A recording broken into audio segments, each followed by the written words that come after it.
से दूरी बनाए।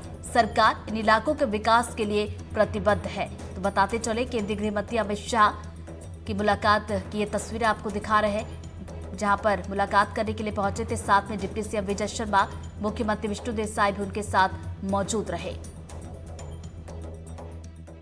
जो बच्चा नहीं आता है उसको स्कूल रोज भेजने के लिए उसके माँ बाप को समझाए।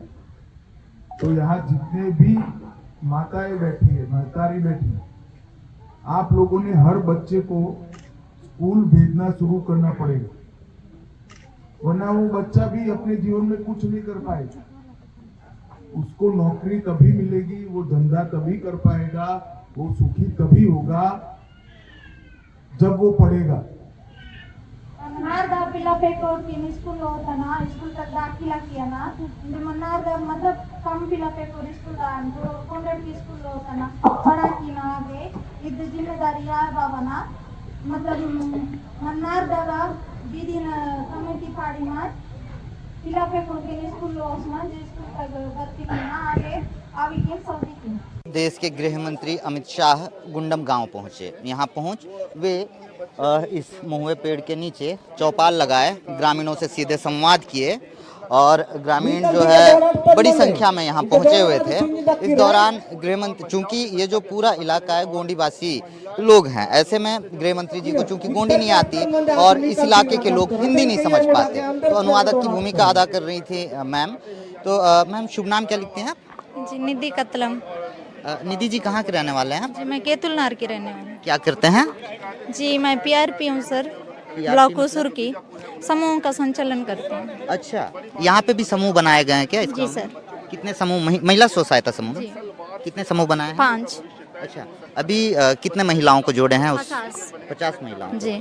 तो अभी कुछ काम कर पा रहे हैं महिलाएं? जी, अभी तो कुछ नहीं कर रहे हैं। अभी उनको मतलब मुर्गी पालन, बकरी पालन, सुअर पालन, गाय पालन, अभी कुछ बगीचा लगाने के लिए पौधा दिए हैं जी।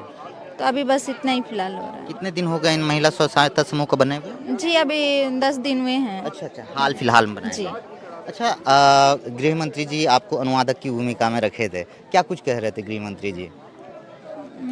जी, अब ग्रामीण लोग के बारे में कहा गया है कि मतलब अन्य सुविधाओं के बारे में कि मतलब जैसे गांव में सभी के पास आधार नहीं है, बैंक अकाउंट नहीं है, सभी के पास राशन कार्ड नहीं है, क्यों मतलब चावल नहीं मिल पाता है सभी के पास। तो वही अन्य सुविधाओं के बारे में अभी शिविर लगेगा, तो शिविर में आप लोग खोल लीजिएगा, बनवा लीजिएगा। और हॉस्पिटल मतलब जैसे सीआरपीएफ कैंप में मतलब वहाँ पे जाना चाहिए आप लोग, ऐसे करके बताएं। अच्छा, शिक्षा और स्वास्थ्य को लेकर क्या कुछ कहा है? जी, मतलब सभी गांव वाले को बताया गया कि अपने बच्चे को स्कूल भेजिए, हर बच्चा पढ़ना चाहिए, ऐसे कहा। और स्वास्थ्य को लेकर क्या कुछ कह रहे थे? हॉस्पिटल के लिए, मतलब जब बीमार पड़े लोग तो कहाँ जाएं इलाज करवाने को? हाँ, मतलब अभी गांव में तो उतना अलग से फैसिलिटी नहीं है, तो सीआरपीएफ कैंप में हॉस्पिटल लगा हुआ है, तो आप सभी ग्रामीण वहां पे जाइए और अपना बाकायदा इलाज करिए, ऐसे बताएं। गुंडम और इस पूरे इलाके में नक्सलियों के तेलंगाना स्टेट कमेटी के बड़े लीडर्स, इसके अलावा DKSZC यानी कि दंडकारण्य स्पेशल जोनल कमेटी के टॉप लीडर्स, इसके साथ ही Pamed area committee, Jagargunda area committee, battalion के प्लाटून नंबर 9, प्लाटून नंबर 10 के सदस्य सक्रिय रहते हैं। इसके साथ मोस्ट वांटेड नक्सल लीडर इसी इलाके में सक्रिय रहता है, हिडमा का गांव। गुंडम से एयर डिस्टेंस की बात करें तो 7 किलोमीटर की दूरी पे हिडमा का गांव है पुवर्ती, वहाँ से करीब 7 किलोमीटर की दूरी पे गुंडम पे गृह मंत्री जी का आना नक्सल संगठन को एक बड़ा और कड़ा संदेश देना जैसा है। और इसके साथ इस इलाके की भौगोलिक परिस्थितियों को भी समझ जाते हैं। पूरा इलाका जो है घने जंगलों से ढका हुआ है, डेंस फॉरेस्ट है, इसके अलावा पहाड़ियों की श्रृंखला है। और इसके साथ हाल के दिनों में इस इलाके में कैंप स्थापित करके सड़कों का निर्माण कार्य करवाकर विकास और मूलभूत सुविधाएं पहुंचाने की जद्दोजहद में सरकार लगी हुई है।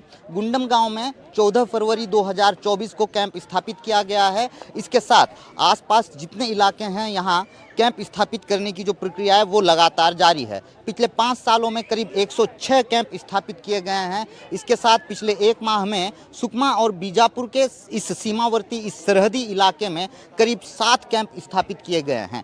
एक कैंप स्थापित जब किया जाता है उसकी प्राथमिकता या उसकी महत्ता को आप ऐसे समझ सकते हैं कि एक कैंप जब स्थापित किया जाता है तो उस कैंप से करीब 5 से 7 किलोमीटर के रेडियस पे माओवादियों की गतिविधियों में आमदरफ्त में गिरावट आती है। इसके साथ माओवादी घटनाओं में भी गिरावट आती है। सबसे महत्वपूर्ण बात यह है कि माओवादी इस इलाके में किसी तरह की कोई पॉलिटिकल मीटिंग नहीं कर पाते। जब पॉलिटिकल मीटिंग नहीं कर पाते माओवादी, जाहिर सी बात है वो अपने आइडियोलॉजी का प्रचार प्रसार नहीं कर पाएंगे। जब उनके आइडियोलॉजी का प्रचार प्रसार नहीं होगा तो जाहिर है रिक्रूटमेंट में भी गिरावट आएगी। और आपको बता दें इस पूरे इलाके में नक्सली लंबे समय से सक्रिय रहे हैं। यहाँ से करीब 11 किलोमीटर की दूरी पर टेकुलगुडम गांव है जहां 2021 में नक्सलियों ने एम्बुश लगाकर सीआरपीएफ के 21 जवान जो है उसमें शहीद हो गए थे। अब जब अमित शाह यहाँ पहुंचे तो बड़ी संख्या में जवानों को भी तैनात किया गया। शुभ नाम क्या है दीदी? मंजू लेकाम। अच्छा मंजू जी, कब से हैं आप लोग यहाँ ड्यूटी पे? आज ही आए हैं सर, सुबह मतलब अर्जेंट बुला है। अच्छा जी। और सुबह से खाना वाना हुआ आप लोगों का? हाँ हो गया है सर। लेकर आए थे टिफिन? नहीं यही लाए थे। अच्छा, मिला है यहीं पे जी। बना है। चलिए तो 5 से 7 हजार की संख्या में जवानों को तैनात किया गया था सुरक्षा के मद्देनजर। और अमित शाह के इस दौरे को इतना गोपनीय रखा गया, टॉप सीक्रेट के तौर पर रखा गया, आखिरी वक्त तक मीडिया तक को भनक नहीं लग पाई। एक दिन शाम को ही जो है इस बात की जानकारी हमें लगी कि अमित शाह गुंडम गांव में उतर रहे हैं। हालांकि इससे पहले प्रदेश के गृह मंत्री विजय शर्मा ने एक तरीके से इशारा कर ये जरूर जानकारी दी थी कि अमित शाह जब पहुंचेंगे तो वो पुवर्ती नहीं, पुवर्ती के आसपास के अति संवेदनशील कैंप में जरूर जाएंगे और जवानों से मुखातिब होंगे, मुलाकात करेंगे, उनका हौसला अफजाई करेंगे। मगर आज 2 दिनों से गुंडम के साथ आसपास के 4 कैंप जिनमें जिड़पल्ली 1 और इसके साथ ही पुवर्ती और दारावरम और गुंडम में स्थापित जो कैंप है इन पे जो है कड़ी सुरक्षा बंदोबस्त किया गया था। और उसके साथ गुंडम गांव में प्रशासनिक और पुलिस अधिकारियों की हलचल तेज हो गई। तब मीडिया को इस बात की जानकारी मिली कि अमित शाह गुंडम गांव पहुंच रहे हैं। तो इस तरह से टॉप सीक्रेट रखा गया था अमित शाह जी के इस दौरे को लेकर।